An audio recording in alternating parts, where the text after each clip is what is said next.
ఈ వీడియోలో నేను దేవుడు ఉన్నాడా లేడని చెప్పడం లేదు, కేవలం దేవుడు పట్టినట్టు ఊగడానికి వెనుకున్న సైంటిఫిక్ రీజన్స్ ఏంటో చెప్పే ప్రయత్నం చేస్తున్నా.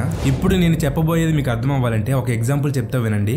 ఒక ఊర్లో భర్త చనిపోయిన మహిళ ఉంది. తన భర్త చనిపోవడం వల్ల తన ఊర్లో వాళ్ళు ఏ శుభకార్యానికి ఆమెను పిలిచేవారు కాదు. అంతేకాకుండా ఎవరి ఇంట్లోనికి కూడా అడుగు పెట్టనిచ్చేవారు కాదు. అందరూ ఈమెని ఒక దరిద్రంలా శనిగ్రహంలా చూసేవారు. దానివల్ల ఆమె చాలా బాధపడుతూ ఇలా అనుకునేది, అందరూ నన్ను గుర్తించాలంటే నాలో ఒక ప్రత్యేకత ఉండాలి, అప్పుడే నాతో అందరూ మాట్లాడతారు అని అనుకునేది. అయితే ఈమెకి దేవుడు అంటే చాలా భక్తి. దానివల్ల నాలో కూడా ఒక దేవుడు ఉంటే నన్ను అందరూ పూజించేవారు కదా, నాకు కొరివిదండాలు పెట్టేవారు కదా అని అనుకునేది. అలా ఆమె అనుకుంటుండగా ఎప్పుడైతే వాళ్ళ వీధికి అమ్మవారు వచ్చిందో అంతవరకు నాలో దేవుడు పూనితే బాగుండు అనే తన మనసులో ఉన్న ఆశ ఆ అమ్మవారి మీద ఉన్న భక్తి డప్పుల సౌండ్ వల్ల తనని ట్రిగర్ చేసి తన సబ్ కాన్షియస్ మైండ్ తను ఏదైతే కోరుకుంటుందో దాన్ని నిజం చేసింది. అంతే, దేవుడు పూనినట్టు ఆమె ఊగడం ప్రారంభించింది. అంతవరకు తనని ముట్టినా పాపం అనుకునే వాళ్ళు తన రెండు కాళ్ళని మొక్కి కళ్ళకు అద్దుకుంటున్నారు. అయితే ఇది నాటకం కాదు, ఆమెను అలా మార్చేసింది తన సబ్ కాన్షియస్ మైండ్. దీన్నే సైకాలజీలో హిస్టీరియా అంటారు. కానీ ప్రెసెంట్ అందరూ దీన్ని dissociation disorder or conversion disorder అంటున్నారు. ఈ డిజార్డర్ ఉన్న వాళ్ళు ఇలా ఊగుతూ డాన్స్ చేస్తూ ఆ క్షణం వాళ్ళు ఏం చేస్తున్నారో కూడా వాళ్ళకి అర్థం కాదు. తిరిగి వాళ్ళు నార్మల్ అయిన తర్వాత నాకు ఇంతవరకు ఏదో జరిగింది, కానీ ఏం జరిగిందో నాకు అర్థం అవ్వట్లేదని అడుగుతుంటారు.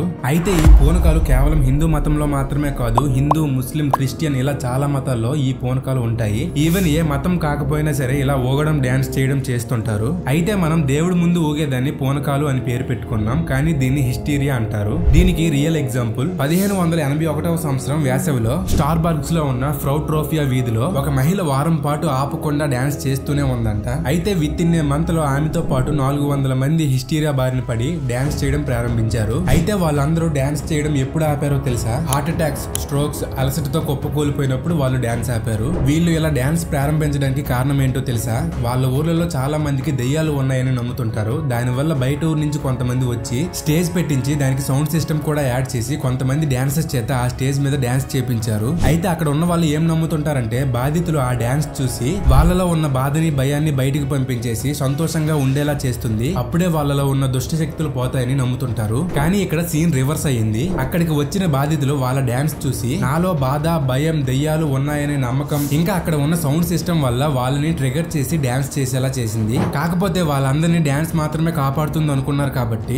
ఎవరు వాళ్ళ డాన్స్ ని ఆపలేకపోయారు. మన సైడ్ దెయ్యాలు పడితే దిష్టి తీయడమో లేదా ఇంకేదో చేయడం వల్ల దెయ్యాలు పోతాయనే నమ్మకం అందరి మనసులో బలంగా ఉంటుంది. అందువల్లే మనం ఆ ట్రాన్స్ నుంచి చాలా త్వరగా బయటకు వస్తాం. కానీ అక్కడ వాళ్ళకి అలా ఏమీ లేదు, అందుకే వాళ్ళు డాన్స్ చేస్తూనే ఉన్నారు. అయితే మీకు ఇప్పుడు ఒక డౌట్ రావచ్చు, ప్రతి వారం మా వీధిలో దేవుడు ఊగుతారు, అన్ని నిజాలే చెప్తారు, అన్ని ప్రాబ్లమ్స్ కి సొల్యూషన్స్ కూడా చెప్తారని మీరు నన్ను అడగొచ్చు. దీని మీద నిజం ఎంత ఉందో అబద్ధం ఎంత ఉందో నాకు తెలియదు, కానీ దీనికి సైన్స్ ఏం చెప్తుందో తెలుసుకుందాం. దీన్ని హిస్టీరియా అనొచ్చు, లేదా దీనికంటే మల్టిపుల్ పర్సనాలిటీ డిజార్డర్ అనొచ్చు. మల్టిపుల్ పర్సనాలిటీ డిజార్డర్ అంటే ఒక మనిషిలో ఇంకొక మనిషి ఉన్నట్టు ఊహించుకోవడం ఇంకా ప్రవర్తించడం. ఈ డిజార్డర్ ఉన్న వాళ్ళలో ఒక పర్సన్ ఉండొచ్చు, ఇంకొంతమందిలో 2-3 ఉన్నట్టు కూడా ప్రవర్తిస్తుంటారు. మళ్ళీ వాళ్ళలో ఉన్న ఆ రెండో వ్యక్తి కొంతమందిలో కంట్రోల్లో ఉండడు, ఎప్పుడు వస్తాడో ఎప్పుడు పోతాడో వాళ్ళకి కూడా తెలియదు. కానీ కొంతమందిలో వారం టైం ప్రకారంగా వాళ్ళ లోపల నుంచి బయటకు వస్తుంటారు. అయితే ఇక్కడ వాళ్ళ రెండో క్యారెక్టర్ అనేది వాళ్ళు ఎలా డిజైన్ చేసుకుంటే అలా ఉంటుంది. అది దేవుడిలాగా అవ్వచ్చు, దెయ్యంలాగా కూడా అవ్వచ్చు, అంతెందుకు నేను అవ్వచ్చు, మీరు కూడా అవ్వచ్చు. చాలా వింతగా ఉంది కదా.